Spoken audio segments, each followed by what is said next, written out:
Hello everyone, welcome to a new session of the speedrun. We left it on 2200. Today I'm going to play some games to get myself on the road to 2300, hopefully. So it's 10-minute games, chess.com. I'm searching for a game. Oh, I get one immediately against a 2242. I'm going to play d4 this time. My opponent's chessbook, WW. Okay, I'm going to go knight f3. Let's see what we get. Okay, a queen's pawn opening. Let's play a classical QGD probably, yes. Or no, let's go for Catalan. Let's make it a little bit more interesting. Well, he plays the one of the main lines, just taking on c4. A6, well, I think 95 is the move here. I played a game where I had some interesting prep against this, but I don't remember anything of it, honestly. It was a while ago. So knight c3, 95. I think I can just castle and sacrifice here. It was really a crazy variation. I played this in a tournament. I can't remember right now. Bishop d2 is, of course, a very normal move. But if I can somehow get away with castling here and sacrificing everything, he might be a little bit behind in development. I can't really remember how it went because I'm losing quite a lot of pawns, honestly. I might be losing the pawn d4, the b pawn 2. Let's say I castle. Sorry. My opponent can take with the bishop. B takes. Knight takes c3, attacking my queen. And if queen c2, queen takes d4. I mean, I'm dropping a lot of those pawns. But it's interesting. It's interesting. I can play bishop to b2 and take the knight on c3. My bishops look very, very menacing. I will go for it. Even though I don't remember it. Okay, he didn't even bother. Now what? Bishop d2 anyway. Now that's a bit too passive. Knight takes d, e takes d. I don't like that either. Queen c2 looks like a normal move. I'm surprised he castled. He didn't even consider anything else. Definitely not taking here. I'm between 94. But b5 is a thing. I don't know about that. And just queen c2. Let's play queen c2. If he takes, I'm going to take back. It's not like I'm getting this pawn back, but you get the typical compensation of having this better center. Well, there he goes. Yeah, he plays b5, a4. I'm sorry. A4 is definitely a thing here. But after c6, still don't get anything going.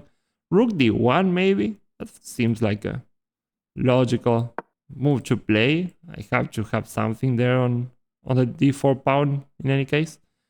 Yeah, it's a shame I couldn't remember my preparation for this line because it was a while ago. But let's just play chess. What's the idea here? Well, I'm gonna play e4 probably and get a big center. He's up a pawn though. The other idea is to push b3, and after he takes, I will take back, and I will have the semi-open c file to attack that pawn. You tend to get compensation in those cases. Though in this position, I'm not that sure I've played it right, because b3, well, leaves this hanging. That's a problem already. And I don't know how much compensation I have after e4, knight takes, b takes c3, and the bishop just drops back. I guess it's fine, but I guess I kind of have to do it. But I don't know if I play this all too well. It's still typical compensation. Black tends to keep the pawn. That's not my biggest problem, really. Knight takes, b takes. Bishop d6 is the move that kind of makes me uncomfortable, because if he goes all the way back to e7, then I might have d5. Yeah, he played what I think at least is the best move. a4, well, that's okay, I guess, but I tend to like rook b1 here. It's kind of sneaky. With rook b1, I'm threatening this tactic knight takes c4, and the b pawn would be pinned. So that's kind of annoying. I would try it because I don't think he loves the idea of taking here. Then my dark square bishop will be something really to worry about for him. At the same time, I don't know how easy it is to deal with knight takes c4 here. Queen c8 is not a move he's happy with, probably. Queen e7, okay, I think I'm getting my pawn back, if I'm not mistaken. Yeah.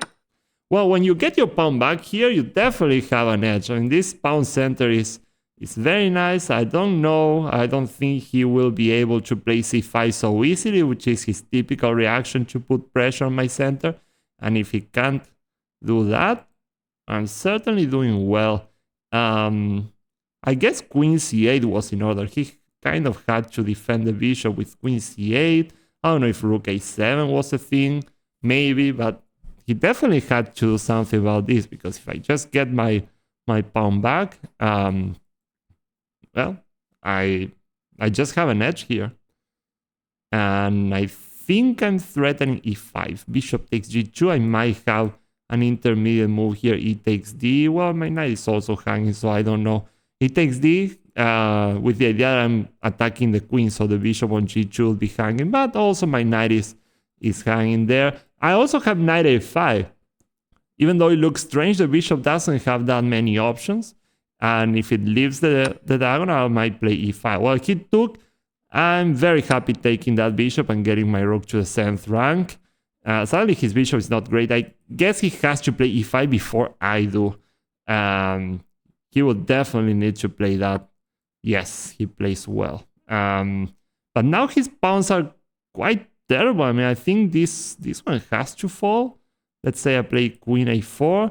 It's going to take for sure. Well, I don't know. C takes. I'm not only threatening the pawn, but also I'm kind of threatening to advance, opening the diagonal for this bishop. That rook might be in trouble. Queen a4 looks really good, at least at first sight. And pawn takes, pawn takes. I don't think he saves that pawn anyway. And if at this point he plays queen e6, at the very least I'm going to play d5 and probably get this pawn. So yeah, black has a lot of problems, I think, here, and he still hasn't managed to get the knight out of b8. And it's kind of dangerous. In the Catalan, black always faces some difficulty bringing the pieces out on the queen side, especially because of the influence of this bishop. Well, he managed to play knight d7, but now I'm up a pawn. I recovered the pawn, and I even won one in the process. So now what? I just have to be careful. The rook doesn't really get trapped, because if he plays knight b6, even though it's not going out just yet after queen c6, he has nothing to attack it with. He'll need the knight because he has a dark square bishop. He can't really attack the rook with a bishop. And the second the knight moves, my rook can even move back. So I don't think it's in trouble. On the contrary, I think it's quite an asset. He has to be careful. Well, right now he has to be careful with d takes e5. Because on queen takes e5, I have rook takes b6, because the pawn on c7 will be overworked defending these two. So after rook takes b6, c takes b6, I'm winning the bishop on d6. Well, that's a big concession. Not only I have an extra pawn now, I have modal central pawns. He has no pawns in the center. Yeah, that's a very big advantage. e5, well, yeah, that's clever, but I don't think it's gonna work. I think I have something here. e5. The bishop can move, but he's certainly counting on bishop takes e5. And of course, I can't take the bishop back because I'll leave the rook hanging. After all, the pawn on d4 will be pinned. But there's something here. I think e5 bishop takes also leaves his queen hanging. And his c7 pawn is also hanging. I can just take the knight on on b6. It's pinned, I mean. If he takes, then the queen will be undefended. Let's check that again. e5. Bishop takes e5. Now I can take on b6, exploiting the fact that the pawn on c7 is pinned and that the bishop is not defending the queen anymore. It's on e5. And if he just takes, I win a piece by taking his queen. Now, e5, bishop takes. Aren't we missing anything? Queen takes b6. Doesn't he have an intermediate move? Because my queen, after all, is hanging. But I don't see any moves for him to just move the queen and leave mine hanging. I mean, he doesn't have a queen move that just attacks anything of relative importance. So I will play it. I think I'm winning a piece here. I'm just hoping that the bishop is not defending the queen anymore, so I can suddenly take the knight and exploit the pin. I couldn't do it right now because queen takes, c takes. Well, the bishop is defending the queen, so if I take, he just takes back with the bishop, and I just lose the exchange. I lost this rook for this knight. So I'm hoping he moves that bishop away.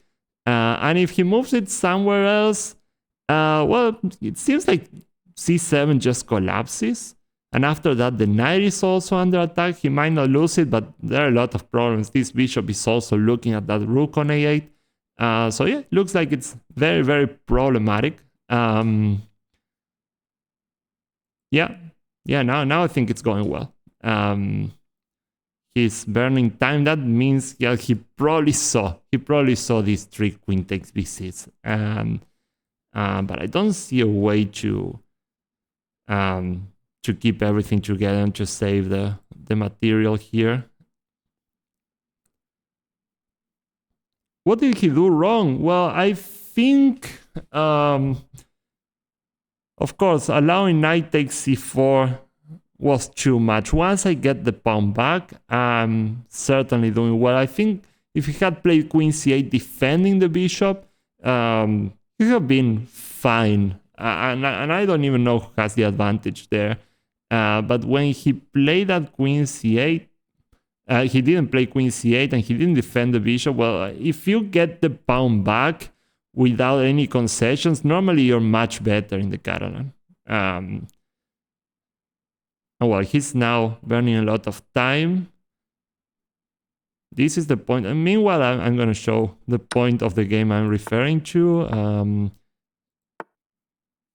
Here, queen e7. Oops, well, he played bishop takes e5 first. Well, let's check. We have time to check. We have 3 minutes and 50 seconds. The queen takes b6. There might be some bishop takes d4 because it might enable some queen e1. But what I had seen here is that queen takes, bishop takes. I may just have queen takes e7. Oh, but he might have some tricks with bishop takes f2. So probably the safest is queen takes, bishop takes d4, and a move like queen b3. Queen b3, so I have the rook on d1 defended. And if some move like queen e2 is played, I just go rook f1, and I don't think there's anything much going on, like bishop takes f2, rook takes f2, rook d1. I have bishop f1, and he doesn't have enough. I believe I will play it. I mean, and this is what I had calculated. I don't see a refutation by black, so I have to just stick with my idea, I guess.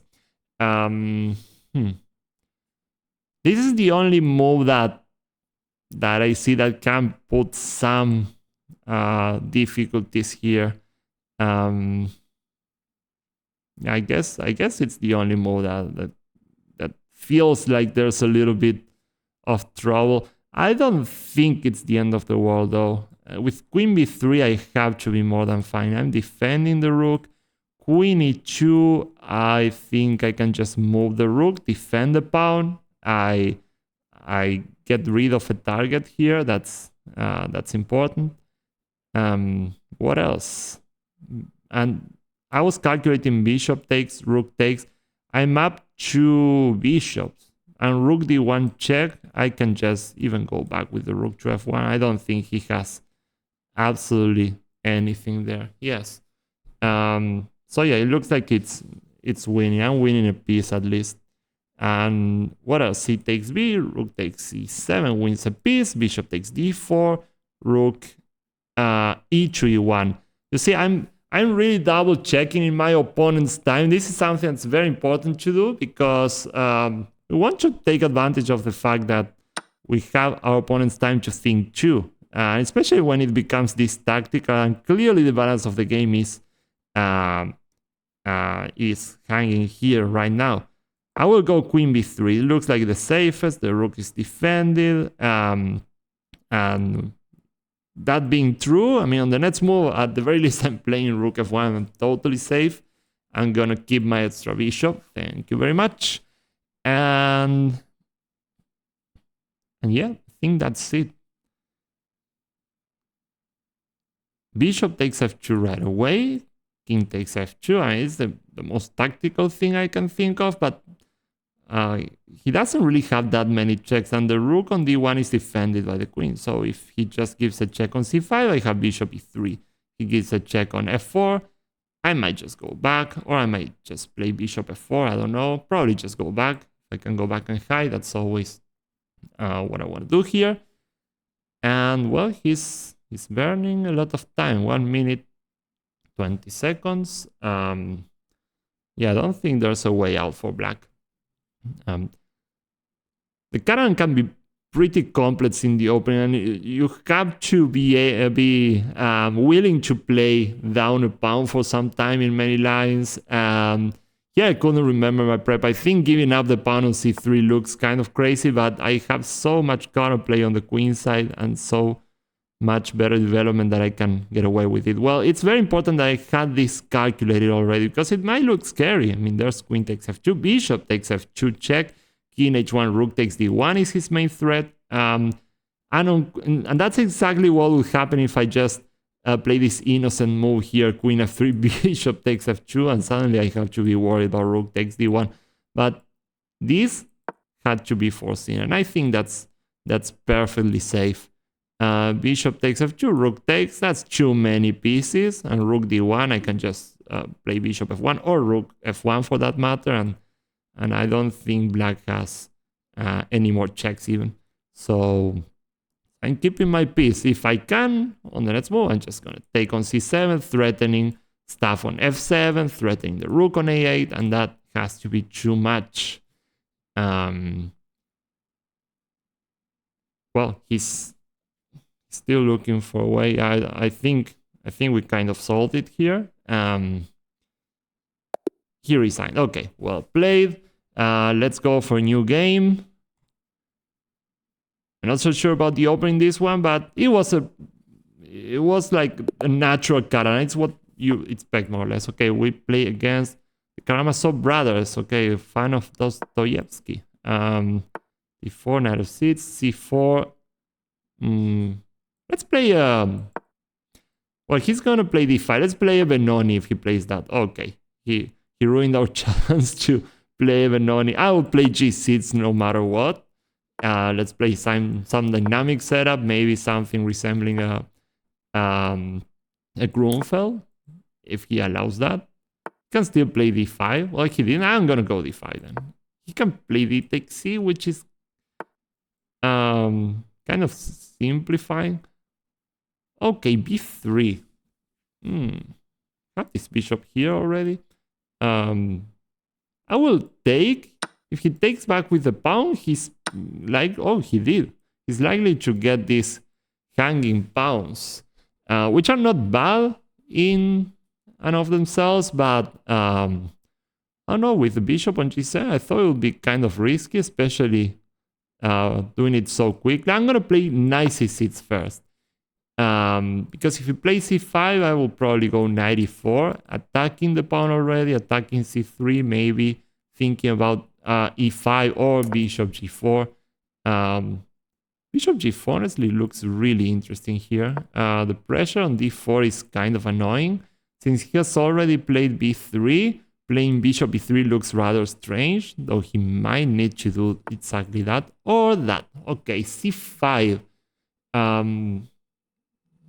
Well, I don't think he's paying enough attention to the pawn on d4. I mean, b3, now c5. what does he do against knight e4? With knight e4, I'm threatening to take on f3 and d4 collapses. I'm also attacking the knight on c3, so he has to deal with that. And he plays knight takes c, I play d takes e4, attack the knight on f3, and d4 is certainly going to fall. With tactics along this diagonal, I don't know about this. And this looks really a little bit sloppy by my opponent. Bishop takes is also an idea. Bishop takes f3, bishop takes f3, knight takes d4 because of the tactics on the long diagonal, which are quite typical. If queen takes d4, knight e4, attack the queen with the bishop on g7, and c3 seems to be falling quite quickly. He still has queen takes d5, but at least I might take on c3. Which one is the best? Tough to say. I'm more inclined to go for knight e4 though. He might also play bishop b2 in that case, trying to hold on to the pawn. I still have bishop takes f3, bishop takes f3, and I capture on d4, but he can also capture my knight on e4. It's a tough call, this one. I'm not so sure which variation is the best. But I'm deciding on bishop takes f3, bishop takes f3, knight takes d4, because I think I can win an exchange, or plant a very strong knight on c3. Queen takes d4, knight e4, and queen takes d5. I have queen takes d, knight takes d5, bishop takes a1.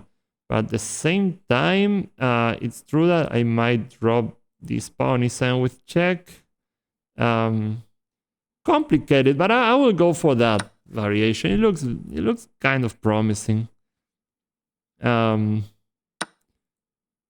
I have to do it. I thought maybe it was a knight e4, but after bishop b2, I couldn't find anything so convincing. Here, though, he has to take on d4, else he just lost the pawn for absolutely nothing, and quite a strong central pawn. So queen takes d4 is all he has. These tactics on this long diagonal are pretty typical of the Grunfeld and of the King's Indian, of course. Now knight e4. I'm getting my piece back, but that's not the end of it. I'm getting the knight on c3 back. But if I just take, he takes my queen, and I take, and I don't really know what's going on, honestly. He just develops the bishop. He has a very strong pair of bishops, even though the knight on c3 looks threatening and everything. But I was relying more on this line with queen takes d5, knight takes d5, and I capture the... Oh, that's a very bad miscalculation on my part, I believe. Because I will be down 2 pieces. He just takes on e4. Oh my god, only now realizing. That's not good. That's not good at all. That means I have to take on c3. Yeah, that was a pretty bad miscalculation right there. Well, I guess the other option is taking on c3 with the bishop, attacking the rook, more or less forcing queen takes d8, rook a takes d8, but just rook b1, and then what? I can capture on c5, but that looks pretty drawish to me, which is, I mean, if I have to do it, I will. Only this looks at least a little bit more enterprising. I don't think I'm necessarily worse, but something clearly went wrong. I mean, I think I'm only simplifying into a not necessarily better endgame now. Not so happy about this. Now with rook, I want to take with. That's another entirely different problem. Probably with the a rook just to get it out of here, though it's not clear at all because I might want this rook on c8 and the other one on d8. Tough, very tough. At least he has some problems to deal with on this diagonal. But he can play bishop b2, and this is probably quite equal. I don't think anyone has a lot going for themselves here. Yeah, bishop b2, that's good, because if I play knight e2, bishop takes b2, it looks extremely drawish to me. Now, at least he's not threatening to take, because if he does, I have knight e2 and then I capture on b2, but he doesn't want to do that. He might just take the knight here, and for all I know, that should be a draw. Yeah, he did well. I think he did really well. I kind of overdid it with the variation I played. I'm thinking of rook d2, though it's starting to feel a bit too risky. Bishop takes, rook a2 c1. I might have to play bishop b2 because else he's just gonna take my pawn. As far as I see, he can still play rook c4, and my pawn is under attack. That pawn is really suffering. It's really suffering.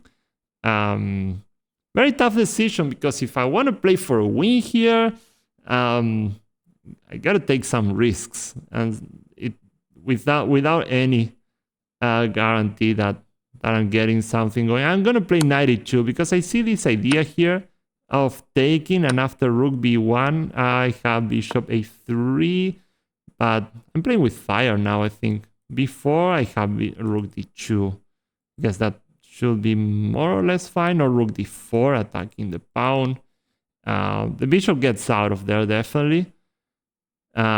He also has bishop f3 counter-attacking. Yeah, he's playing well.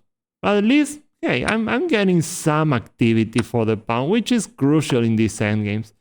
I want to have him pegged to this pawn on f2. It's my only hope to get some kind of extra activity, so that I can make something happen here.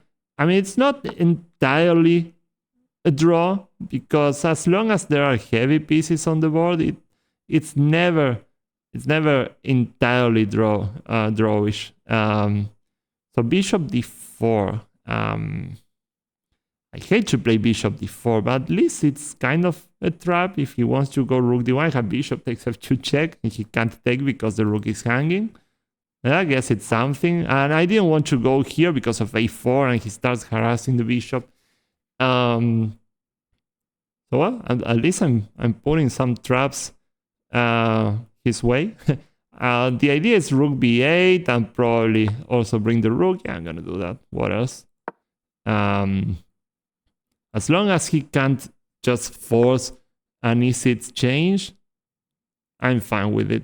Well, he's playing really well, I have to say, because now on rook b6 he has b5. My rook is out of play.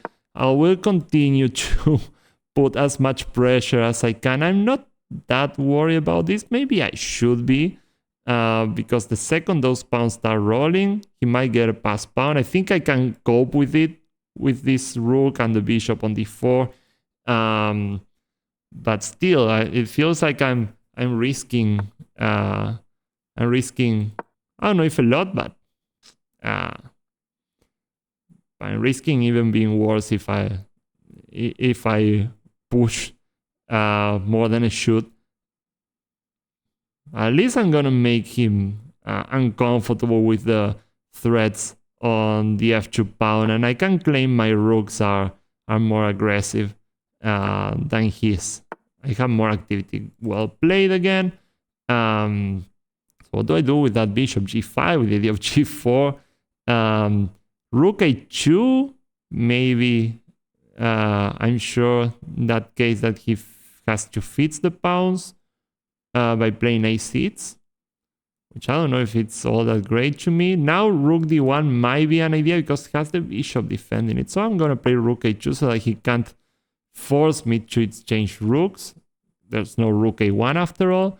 And a6 is definitely coming. I will play g5 just to try and scare him. I don't think I will scare him at all, but I definitely have to keep pushing to see if I can get something going on f2.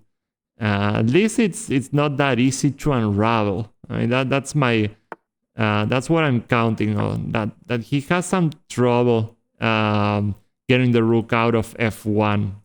And okay, he plays well again. I'm gonna get the bishop out of there. At least this is quite solid. Even the rook is defending it, so I don't see any sacrifices on b6 happening anytime soon. I don't know if g4 is such a great deal, because even if I take everything on f2, it just goes away. H3, well played. I'm just gonna make this move to get a slight improvement for my king. I don't know if it was a good idea. Maybe he sits and I have to start attacking this pawn too, because after all, it's not so easy to play bishop c6 with this pawn hanging on f2. There are some ideas to try to make progress. Yeah, now he plays rook there. It's much more difficult, but still it feels like he's the one who has to defend, which is always nice. I will play rook f4, maybe try to bring the rook to b2, so I attack f2. I have an eye on this pawn also on b5. Yeah, he has some practical problems. So I'm very low on time also. I mean, I'm on 2 minutes and a half, and he has more than 4 minutes. Karamazov brothers from Brazil. He's playing very well, making it really complicated. Okay, he wants to go rook e2. Well, nice. I do have to play e6, it feels like. Else, what else? Yeah, I'm not going to change that, even if that means getting my rook out of the second rank. He did really well. Now he plays this. And how am I supposed to keep making progress here? Maybe I will push h5 and see what happens. h5 with the idea of g4, g3. I mean, I'm kind of desperate to get any glimpse of active play. But yeah, it's honestly very hard. Rook d2.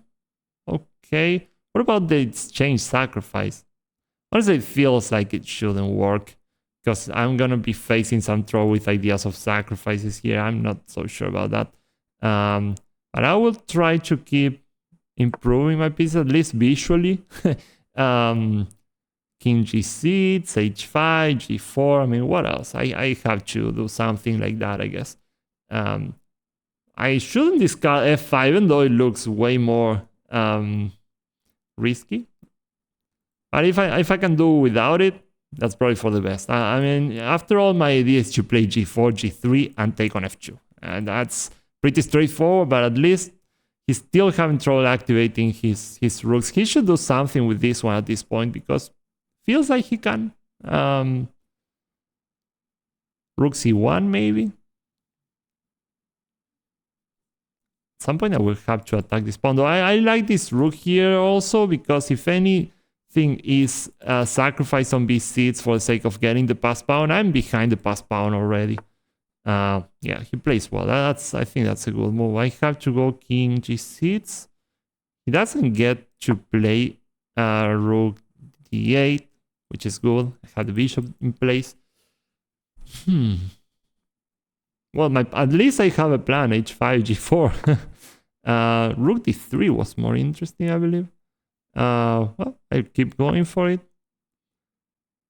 Still has rook d3, though.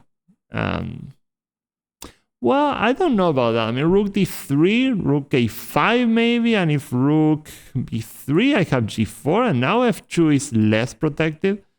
He got the king out of the way, but it feels odd on f1. It's still not a great square. At least I feel like I'm starting to slowly squeeze something out of this position.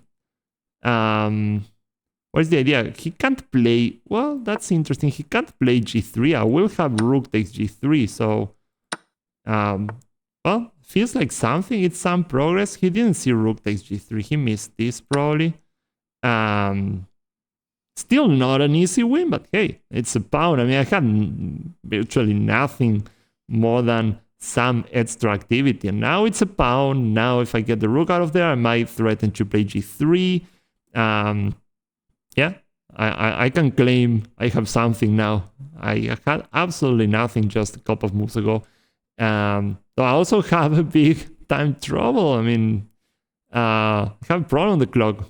1 minute and 38 seconds. And what about him?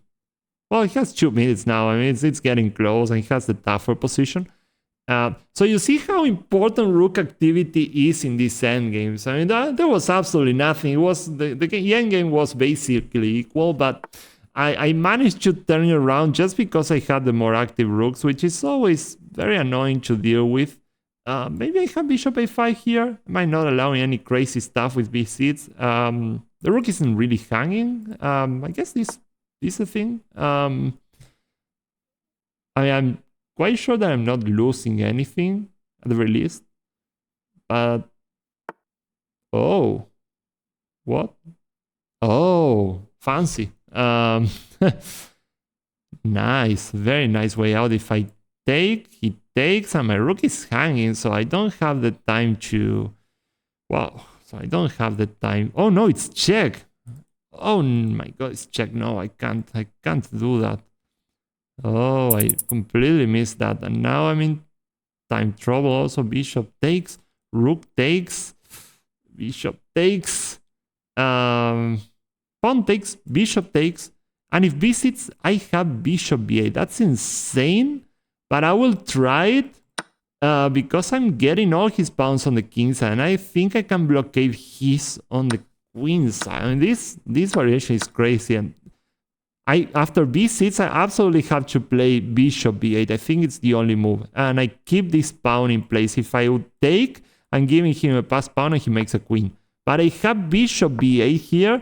And I think my bishop can deal with this. I mean, I get a blockade on dark squares. And I think I should win with these 3 pawns. Now, I start advancing the pawns with help of the king. Very close. I mean, I have 37 seconds. So I have to play quickly, but it's 3 pawns. It's a lot. The rule is push the pawns on the color opposite of the same on the same color of your opponent's bishop. If you're trying to play for a winning king in opposite color bishop endgames, and the reason is you don't want white to blockade your pawns on the light squares. If I put everything on light squares, he might use the king and the bishop to blockade the pawns. Now I play g3 because my bishop will be defending these pawns, so my next move will be f3 and my bishop is defending this, and my king keeps going up, and now it feels like I can just push and push and push. Well, still I only have 16 seconds, so I have to hurry up. Yeah, now it's a win. Bishop takes f3, king takes f3, he has d2, and I promote. Oof. Very close call. I'm gonna make 2 queens if he allows that.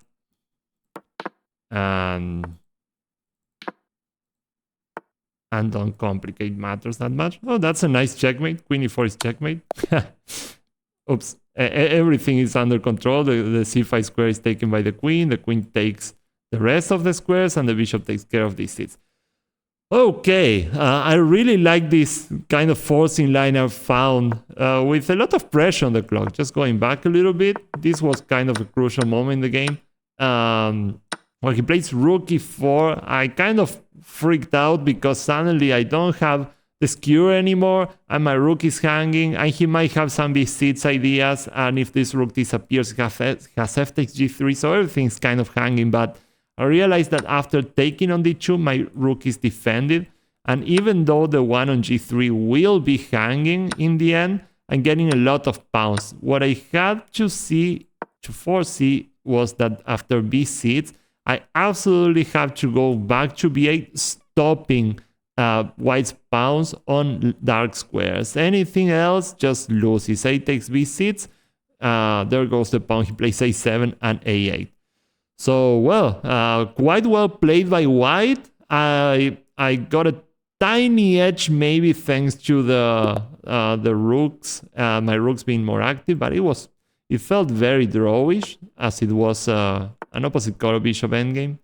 Okay, I played e4, now I get faced with a pirk. This is gonna be tough. This is gonna be very tough. I'm really thinking of playing the classical with bishop e2 because it's not like I know a lot about this. So let's play chess. And when you don't really know your opening moves, you just play normal moves and hope for the best. Just follow the principles and you'll probably be fine. Okay, he's definitely not following the principles. What is knight f2 d7? Oh, don't get it. Yeah, I know sometimes you do that to apply pressure on d4. It feels like it's a bit too early, isn't it? The idea is probably c5. I don't understand it. If the idea is e5, I will counter with bishop g5. It feels like a loss of time if he plays h6, but the idea is that after bishop e3, when he castles, I will play queen d2, which is something I normally want to play anyway, and win a tempo by making him play king h7. Yeah, that feels all right. And he has to play that. Okay, now, well, it might be argued that this square was good for the knight, but I'm seeing knight g5 as a nice opportunity. If h takes g, I take the bishop that he left hanging on g4 because he played that weird move knight fd7. And, well, I get the pair of bishops, but not only that, the pawn on g5 is very weak, so I think I might be winning a pawn or forcing a very ugly move with f6 that he probably doesn't want to play. So now, yeah, I guess I'm getting that pawn, or else he has to play. Oh, whoa, okay, he's trapping my bishop. I didn't see that. Okay. But at the same time, what about the king? He's not trapping anything, honestly. He takes it. G takes. There's queen d3. I should have seen it before doing what I did, not after. But well, that's what we get. Pawn takes. I'm thinking of bishop takes because after rook takes f5, I have queen d3 with a very ugly pin, an absolute pin, and I think I'm gonna win the rook after g4. So yeah, it's a good try by black, but honestly, I don't think it works in any case. G takes. I also have bishop f3 attacking b7, which is also a nice idea. If f4, I have bishop takes b7, or else I also have the check and I can move the bishop. But I have bishop takes b7, f takes e3, queen d3 check, the king moves, and I capture the rook on a8. So I'm getting something back in any case, and I'm really thinking of doing something like that, honestly, because this line with bishop takes f5, rook takes f5, queen d3, well, makes me play g4, which kind of weakens the king side. But at the same time, it has to be said that if I just play this, he might go knight to c6. I don't know if I'm too fond of that, because if I take on g5, he has knight takes d4, and it's kind of a mess. And honestly, bishop takes f5 is looking really good. After rook takes, queen d3, and the pin is really nasty. g4 is... it has to be decisive. I will play bishop takes f5 because it's so forcing. If you see a very forcing variation that clearly favors you, well, you should probably play it. And I think it's the case here. I'm gonna win an exchange at the end of the day, because no matter how he defends it with e6, with queen f8, or with king g6, g4 is coming, no matter what. But it was a good try. I was kind of shocked. I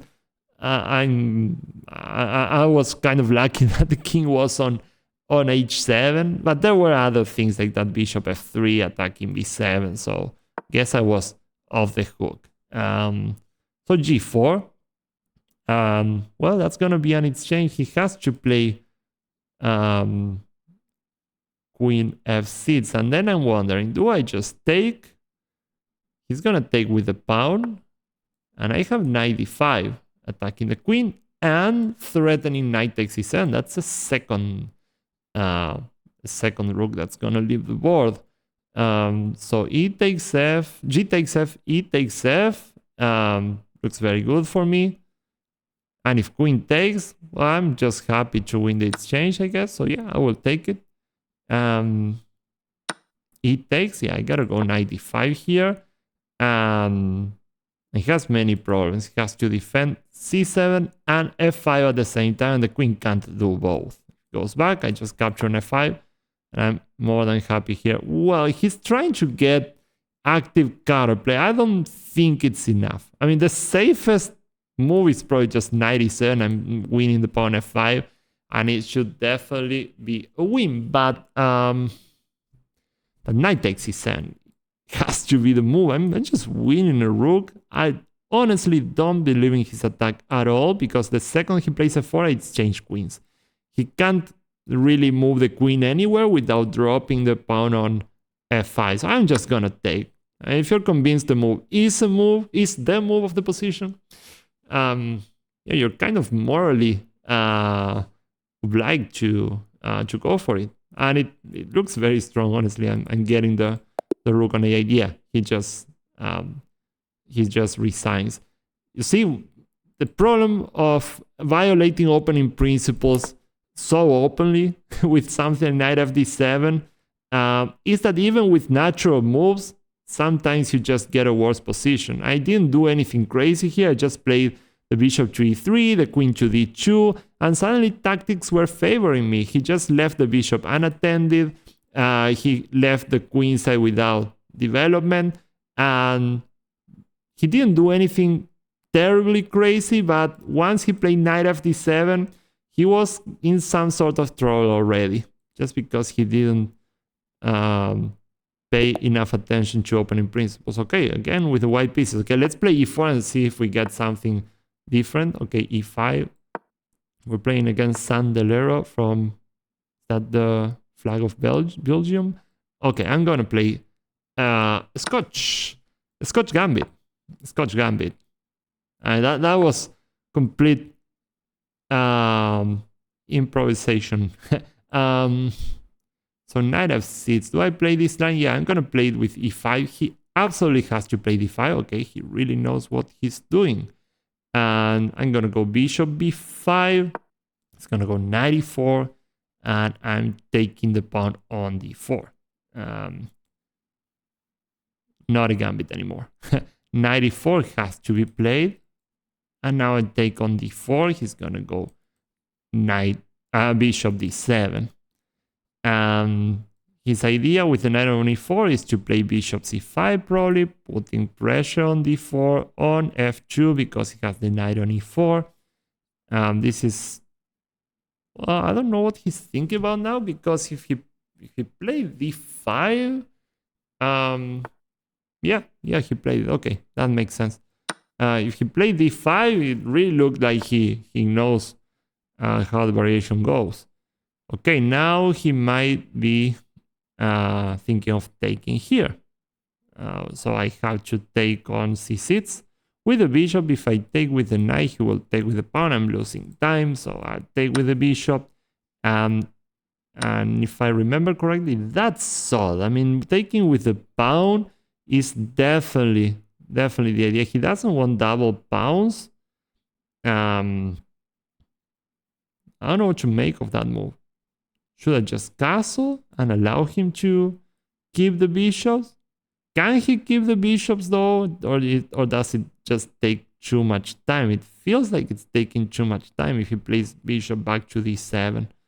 And at the same time, if he doesn't, well, he doesn't get to push me back as black usually does in these lines. This is not the easiest call for me, honestly. I'm thinking of just castling. And if he plays bishop d7, well, we'll take it from there. But it looks like he's losing a lot of time. Bishop c5 should be, yeah, it's the natural move to consider. But now bishop e3, and I'm really threatening to take. I will try that. And well, not so much. If I take, b takes, this is still, the bishop on c5 is still defended by the knight. But I might be threatening f3, and if he moves the knight, then oh no, again, I can't take because this comes with check. Okay, so not so easy maybe, but yeah, he just played to keep the bishop pair. Interesting. I definitely wasn't expecting that. So I will kick that knight out of there. I think it's due. Okay, keeps surprising me. That's for sure. I'm gonna take with the queen and centralize it. Just because the knight has to go back to g5. But the bishop is very clumsy. I can take and play knight c3. And my knight is better than his bishop. What is this bishop even doing on c6?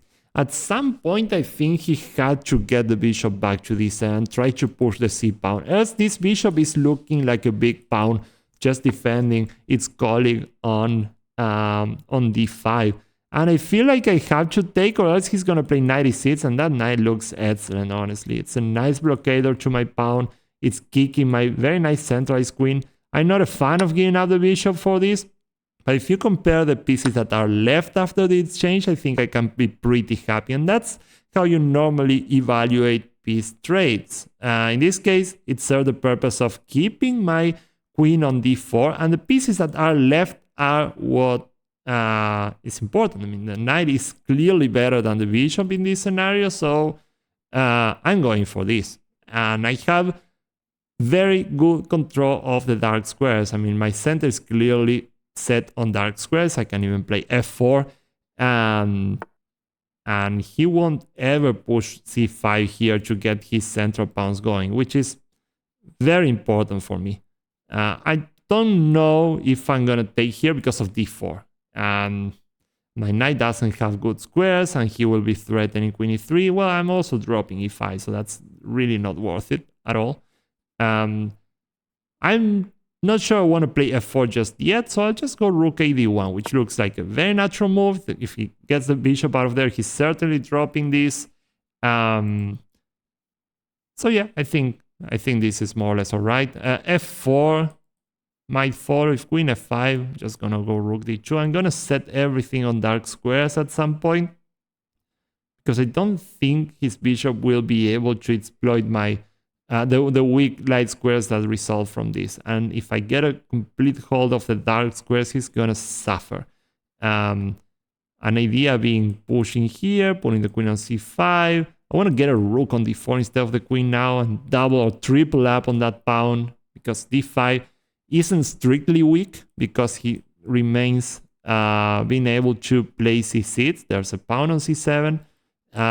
But how is he going to do that without dropping the pawn? If he moves the bishop from c6 to clear the way, the d5 pawn is just left hanging.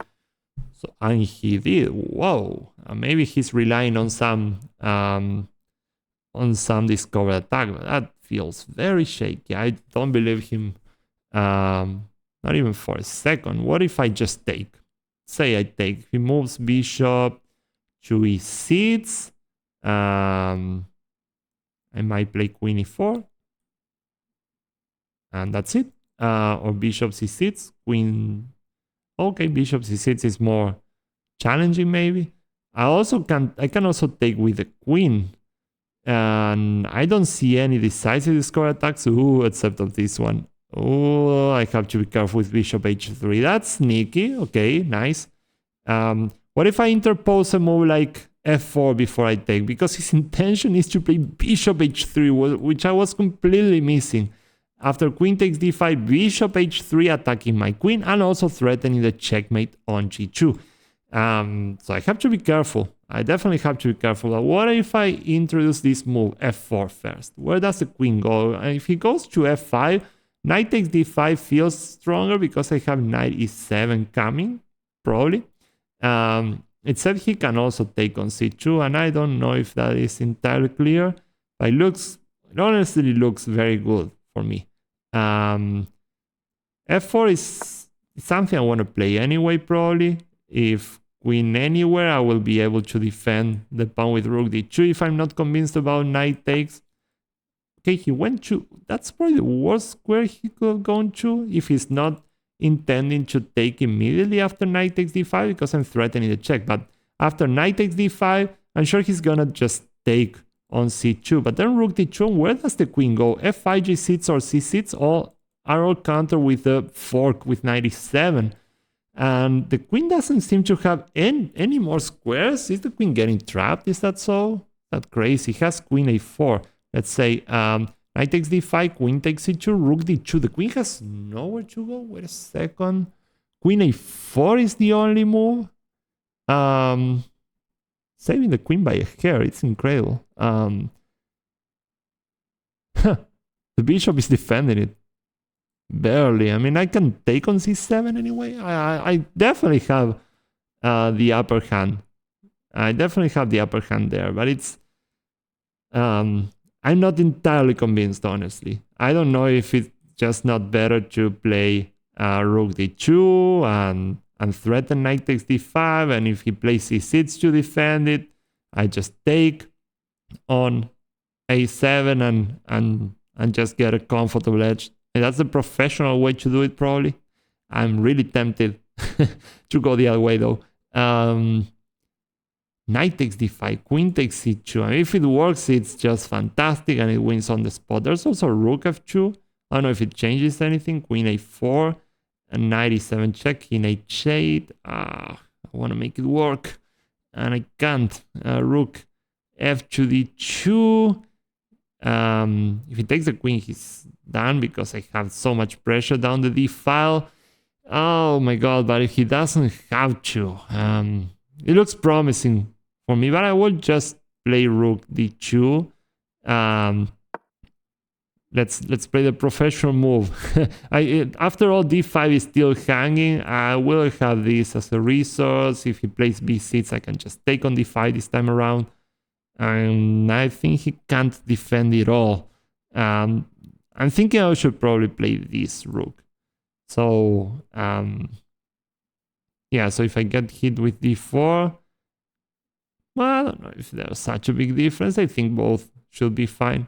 Now he has to deal with this, and it's honestly not so easy. Bishop e6, c6, or probably anything else gets answered with queen takes a7. Now I can take the pawn, feels like, because I'm threatening knight e7, which is massive. And the queen doesn't even have squares available, and he has to go to h6. But something has really gone wrong, clearly. I can take on c7, and he can't even move the bishop because of the back rank. Sorry, of the back rank, because if bishop f5, I just take the rook, and he can never take because I have rook takes d8 with checkmate. So, yeah, well, that's the other way. I can take on c7, I guess, attacking the rook. Or let's try to be sneaky and play f5. Bishop takes. I have knight e7 check with a nice fork and an attack on the rook. He won't fall for it, though. If I play f5, he might just play queen h6. And I don't know if I want to make it complicated like that for no reason. I can just take. I should just take. And now I have queen takes d8 if he moves the bishop because of the background checkmate. And if he doesn't, what is he going to do? He's going to go rook to f8. But I still have a very nasty pin on the d7 bishop after rook fd1, for example. And it should be more than enough, I guess. Rook fd1. I'm really tempted to play this before, so I don't get any tactics with bishop g4 attacking my rook. Is that a thing? f5. Queen c6, though, is a bit annoying. Not that much. I can still play queen d6, and everything should be all right, under control. Yeah, I'm going to play f5. I think it makes a lot of sense. If bishop takes f5, I always have queen takes d8, which is totally winning. And against pretty much anything else, I will have rook fd1, though I didn't account for queen c6. Well, yeah, queen d6. Honestly, when I calculated it, I thought I had the rook on d1, but it's still fine with the rook on f1, I think. Black doesn't even have any checks. I don't see that he gets any kind of counterplay. And yeah, the back rank issue is really making things complicated for him at this point. Yeah, I don't know where he goes. Queen h6, queen g5. I'm gonna play rook fd1. Oh, wait a second. I might just drop the pawn after queen takes f5. That's not something I had accounted for. Yikes. Don't like it. What about h4 then? Can I just play h4? Queen g3.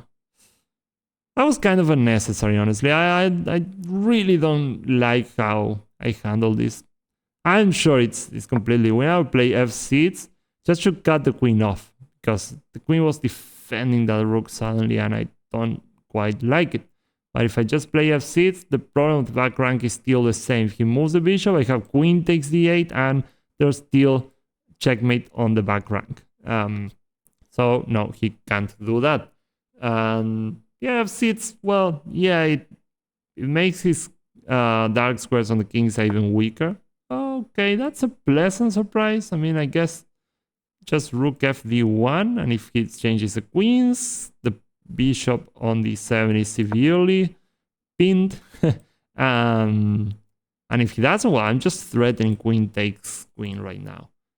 So he has to move the queen again, but then I just get the queen out of the d file, and the pin has to be decisive. Finally. Well, that's a bad move. Now I just win the rook on d8. Okay. Well, it has bishop takes d1, not the queen entirely, but I'm up a piece, and I have 2 minutes. I still have 2 minutes, so I'm gonna make it in time. Active rook and everything. Yeah, now it's decisive. Well, I think... Well, he can't even get close. I can just push my pawns. This is off limits. I'm just gonna join the king to the party. Can't use the rook. The knight is just taking everything away. So I'm gonna get the king all the way to these seats. You know, c6 and take the pawn. No reason to give counterplay. I mean, this is not real counterplay, but I could have stopped it if I wanted, which was probably the best from a technical point of view. Not that it matters so much at this point. I will play knight d5, so b6 falls, and I can use finally the c-pawn to promote. Okay, that's another blunder. Though, honestly, I hadn't seen it. I was just going after the pawn on b6. I just kind of stumbled upon it. Check. Okay. Yeah, it's resignable now. c5. c4. It comes with check. Rook d5.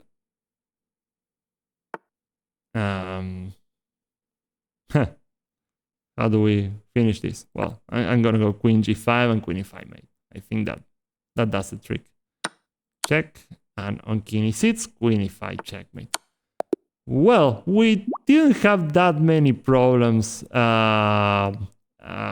in this session, which is great. I mean, we climbed up to 22, 27, so 27 points, and still undefeated, which is great. So, well, thanks a lot, and if you like the content, please subscribe and hit the like button.